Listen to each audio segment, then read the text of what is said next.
लो भैया, अब बांग्लादेश भी पाकिस्तान की भाषा बोल रहा है और जिस भारत की वजह से 1971 में उसे अपना वजूद मिला था, उसी भारत पर ही सवाल उठाकर गीदड़ भभकी दिखाने की कोशिश कर रहा है।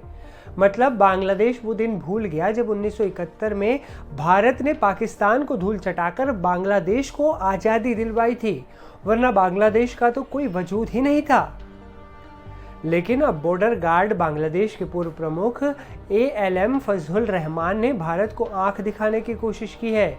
इन फजलुर रहमान को बांग्लादेश के मुख्य सलाहकार मोहम्मद यूनुस का करीबी माना जाता है, इसलिए ये भी माना जा सकता है कि ये शब्द भले ही फजलुर रहमान के हों, लेकिन ये सोच मोहम्मद यूनुस की भी हो सकती है। बांग्लादेश के retired major general ALM Fazlur Rahman ने सुझाव दिया, अगर इंडिया पाकिस्तान पर हमला करता है तो बांग्लादेश को भारत के पूर्वोत्तर के सभी 7 राज्यों पर आक्रमण करके उन पर कब्जा कर लेना चाहिए। लेकिन शायद रहमान ये नहीं जानते कि ये नया भारत है दोस्तों, जो बोलता कम और करता ज़्यादा है। अपने दुश्मनों को सही से ठिकाने लगाना भारत को अच्छे से आता है और आंख दिखाने वालों की आंखें निकालना भी आता है। फजलुर रहमान, जो नेशनल इंडिपेंडेंट कमीशन के अध्यक्ष भी हैं, अपनी फेसबुक पोस्ट पर बंगाली में लिखते हैं, अगर भारत पाकिस्तान पर हमला करता है तो बांग्लादेश को पूर्वोत्तर भारत के 7 राज्यों पर कब्जा करना होगा। इस संबंध में मुझे लगता है कि चीन के साथ संयुक्त सैन्य व्यवस्था पर चर्चा शुरू करना जरूरी है।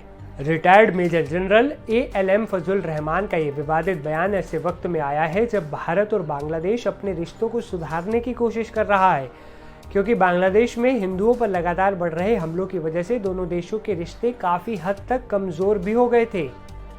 हालांकि इससे पहले बांग्लादेश के मुख्य सलाहकार मोहम्मद यूनुस ने भी दोनों देशों के बीच तनाव बढ़ाने वाला बयान दिया था। मोहम्मद यूनुस ने मार्च महीने में जब वो चीन गए थे तो उन्होंने भारत के इन्हीं पूर्वोत्तर के राज्यों पर टिप्पणी की थी। यूनुस ने उस वक्त कहा था, भारत के 7 राज्य भारत का पूर्वी भाग 7 बहनें कहलाते हैं, उनके पास समुद्र तक पहुंचने का कोई रास्ता नहीं है। उन्होंने बांग्लादेश को इस क्षेत्र में समुद्र का एकमात्र संरक्षक कहकर संबोधित किया और चीन को खुश करने के लिए कहा कि एक बड़ा अवसर हो सकता है, चीनी अर्थव्यवस्था का विस्तार हो सकता है। तो देखा आपने, जो बातें मोहम्मद यूनुस ने चीन को खुश करने के लिए मार्च में कही थी, उन बातों को अब मई के महीने में retired major general ALM Fazlur Rahman ने दोहराया है। लेकिन भारत से पंगा लेने से पहले बांग्लादेश को 10 बार सोचना होगा। अपने वजूद के मिटने के बारे में उसे विचार कर लेना चाहिए। आपकी बांग्लादेश के इन विरोधाभासी बयानों पर क्या राय है, नीचे कमेंट्स में बताएं। इस वीडियो में फिलहाल इतना ही। आपसे फिर होगी मुलाकात एक नए वीडियो में। तब तक के लिए नमस्कार।